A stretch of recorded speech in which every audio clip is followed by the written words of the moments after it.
Good morning all. Today I am going to take a small session on the introduction of research. I am going to give you a brief about what research actually is. Hope you remember our last class. You remember I asked you a few questions and you all gave me answers for those questions, and I concluded like it is a small research which I have carried out in the class. So actually research is basically you ask questions to your queries, you ask questions, you seek information, and you use that information to apply a book of knowledge or a body of knowledge for it. So that is basically called researches. So when it comes to a definition of research, we say that it is basically a systematic investigation to find answers for your questions, and you use that information to formulate or to make new findings and add it to either the existing body of knowledge or to the new body of knowledge. So that is called basically a research. And when you do a research, there is always a process of doing a research. That is, as I have said, it is systematic investigation. So to be systematic, you need to associate it with a process. You need to do one after the another one. So when do you do a research? What prompts you to do a research? So I'll give you an example. You think that you are a person working in health area or health industry.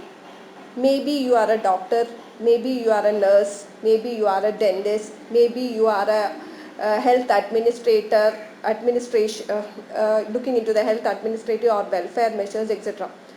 So you encounter different set of questions in your mind when you are into that particular profession. And a few of the questions is, what are the present conditions of people? Why do patients or people come to your hospital? Why do they take the medical aids? Why do they take the medical aids? And another one is, what are the present conditions or issues the community faces? Why are people taking the medication, and why are people not taking the medication? And are they satisfied with the service? What are the different service providers? What are the providers? What are the different services?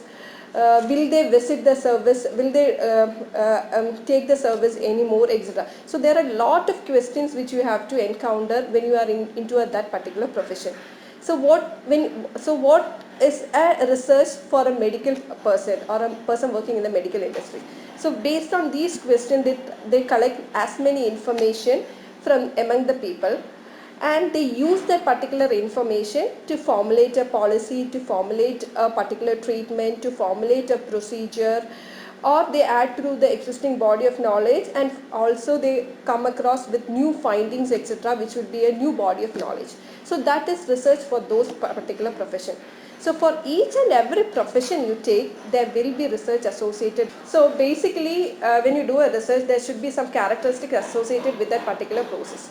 So coming to such characteristics, we can say that one of the characteristics of research is it should be controlled.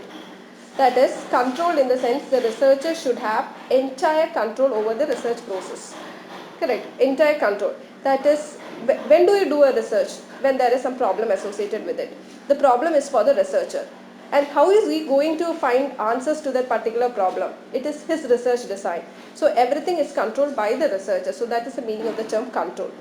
Another characteristics, the second characteristics of research is it's being rigorous. Research should be rigorous. Once you identify a problem, once you find out a methodology to find solutions to that problem, you should start then and there. You should also know what are the current level of literature or the current level of research being conducted in this particular area, and what are you going to do new to this, what are you going to add new to this particular process. So everything should be very fast, spontaneous enough. So that is the meaning of the term rigorous. So controlled, rigorous. Another third characteristics of research is it should be valid, it should be verifiable. So the entire process of how you formulate or how you are going to conduct a research should be valid as well as verifiable at each and every step. So that is the third characteristics. And the fourth characteristics is to be rigorous, to be controlled, to be valid and verifiable. It should follow a systematic process. So that is the next characteristics, or the fourth characteristics of research is it should be systematic, step by step, one after the another. And then the next characteristics is empirical. Research should be empirical. The fifth characteristic, empirical. Empirical in the sense you have a problem, you find solutions to the problem, you have answers to the problem, and those answers should be based upon your problem, should be based upon the answers you have collected. It should not be something new, or it should not be something you collected from the air. It should be administered among the people, or among the who is going to be part of this particular research. Those findings should come from there only, and it should be based upon the problem you have formulated or you have faced, etc. So that is the term meaning empirical. That is the fifth characteristics of research. And the last characteristics of research is it should be critical. Critical in the sense it should be foolproof. There should not be any errors in any of the procedures or the process you follow in a research. So let me say, to define a research, there should be some characteristics associated with the research. The first characteristics being, it should be, first characteristics, controlled. Researcher having the entire control over the research process. Second is rigorous, fast, smooth.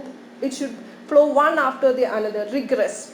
Third one, it is valid, verifiable, etc. and valid and verifiable. Fourth one being, you remember the fourth one? First one is controlled, second one rigorous, valid, verifiable. To follow these three characteristics, it should be systematic. Systematic is the fourth one. Fifth one is empirical. Sixth one is critical. It should be free from all the faults. So these are the 6 characteristics of research. So hope you have understood what research is. The characteristics of research. 6 characteristics of research: controlled, rigorous, valid, verifiable, systematic, empirical, and the last one, critical. Okay. Now the next area is types of research. There are different types of research. So have you heard about any type of research you have come across in your MBA program? I think you have heard the term applied research, applied application research. You have heard the term correlational research from your quantitative techniques, correct? So I'll make a skeleton of how each one is fixing. So types of research.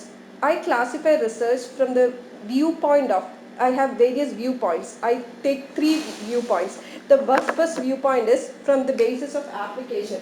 From the basis of application, I can classify research. Another one is from the basis of application. Second one is the basis of objectives. I classify research.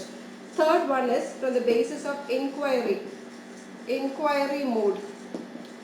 I classify research. So these are 3 areas in which you can classify research: based on application, based upon objectives, based upon inquiry mode.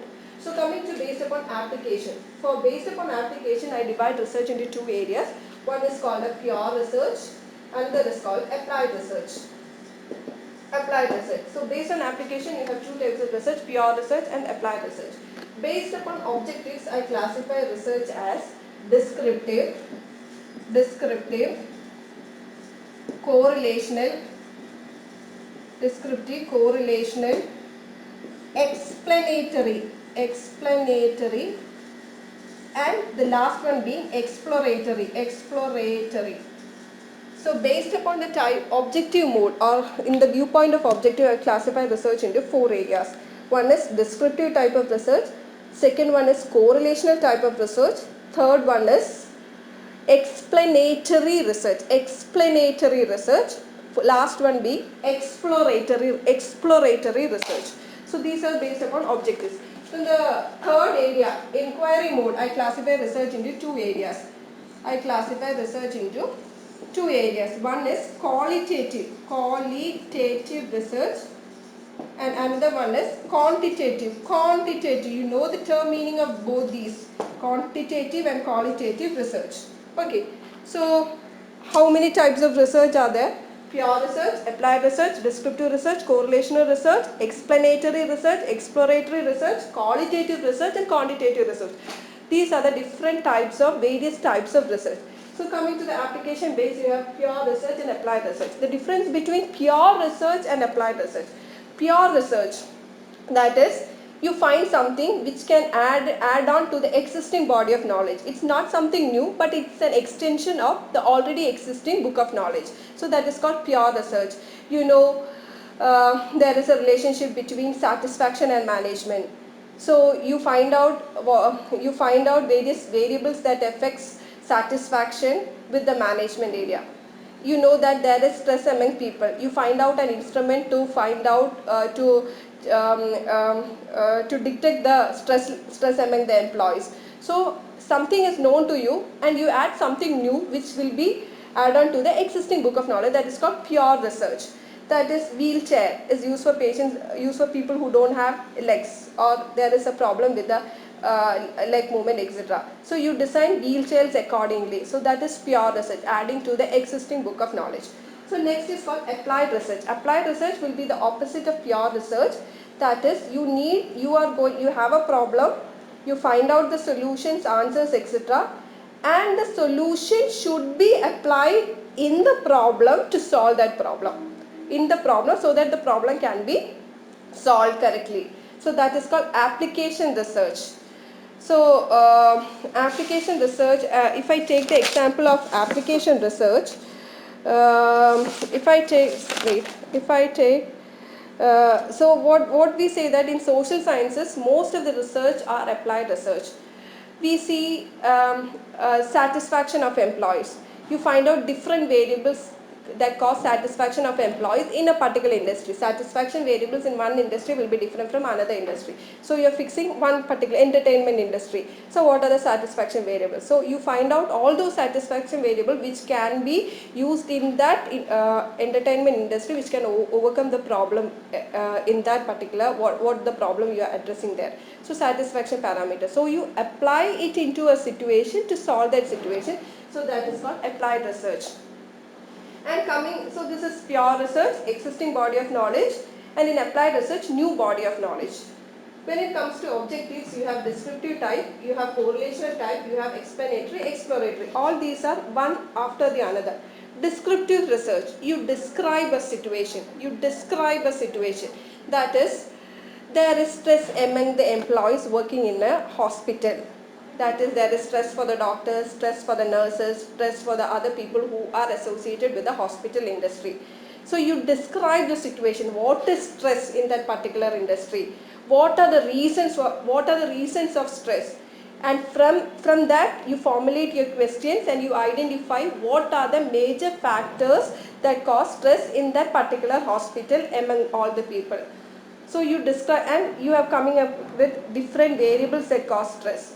Then what you do is you formulate formulate a model, or you formulate a hypothesis. Higher this, higher will be the stress. Lower this, lower will be the stress. And you finally make a model to say that with these are the variables that causes stress in this particular organization, and you make a solution. This is how it can be overcome. So this is all describing the situation and finding solutions to a particular situation, using it into that particular situation. So all the variables of stress are studied, all the variables which have an effect on that industry is studied, and then you are coming up with a solution to overcome the stress. So all these things describe the situation, situational oriented. That is why it is called a descriptive research. And when you do a descriptive research, it can fall into what is more, when you do go into the research, descriptive research, you see that you are skipping from descriptive research to what is called correlational research. You see that is correlation research. You say that the stress causes health problems. The stress causes drinking habits and smoking habits among people, etc. Higher the stress, higher will be the drinking habits. Higher the stress, higher will be the health problem, etc. So there is a correlation between one or more variables with the main variable. So one variable, dependent variable, has some association with other variables, and those other variables we call it as the independent variable, x and y. There is a relationship between x and y. You find out what is the relationship between that particular x and y. Then the descriptive research pays way to what is called a correlational research. That is, you find a few variables which have relationship with the main variable. So that type of research or study is called correlational research.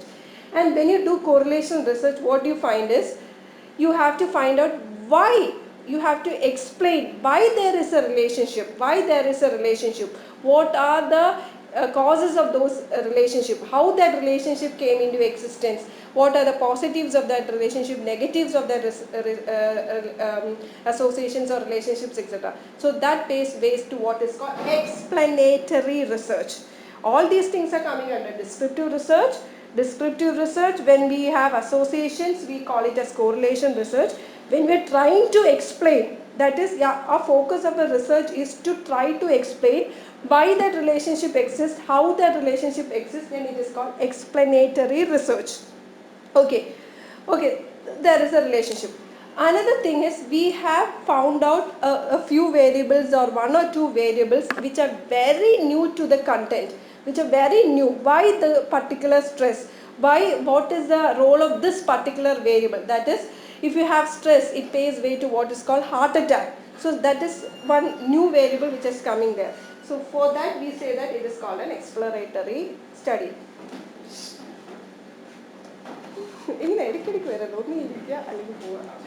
It's called explanatory study.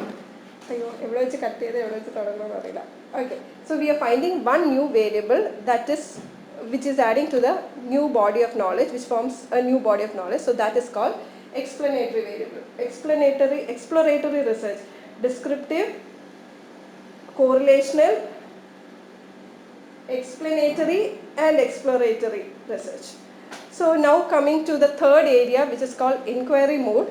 In inquiry mode, we divide research into two types. One is qualitative research and the other is quantitative research. Qualitative and quantitative. So from the term itself, qualitative, there is no numbers associated with it. When it comes to quantitative, it is all fixed with numbers. And there are some areas where you apply quantitative research and where you are going to apply quantitative research. You say that there people are affected with stress, people are affected with dissatisfaction, people are affected with low level of motivation. But we don't say how much, how many, how they are affected. So you identify the variables, you have the list of variables, but you are not going to measure how much or what is the effect of those, what is the quantitatively effect of all those variables. When you want the quantitative figures, you skip on to what is called quantitative type of research, where you use perfect data for analysis and you say that 70% people are affected with stress or 50% people are dissatisfied. So when it comes to number wise, we go with what is called a quantitative research. When you want qualitative, you can, in some research you can only observe the things and come to a conclusion. You observe the things. For that you don't require any numbers, etc. So such type of research all comes under what is called qualitative type of research. So these are various classifications of research: pure research, applied research based on application, and then we have descriptive, correlational, explanatory and exploratory research. And based upon inquiry mode, you have qualitative research and quantitative research. So these are the different classifications of research. So with this you might have got an idea about what basic research is. Research is basically inquiry. You find answers to your queries, your questions, etc. And you systematically collect information, you analyze or you process that particular data and find solutions. So that is all about research. And there are certain characteristics of research: controlled, rigorous, valid, verifiable, systematic, empirical, and the last one being critical. And then we have come to what are the different types of research: pure research, applied research, descriptive, correlational, explanatory and exploratory, and another two types is qualitative and quantitative. So with this we have come to the end of the introductory portion. Thank you.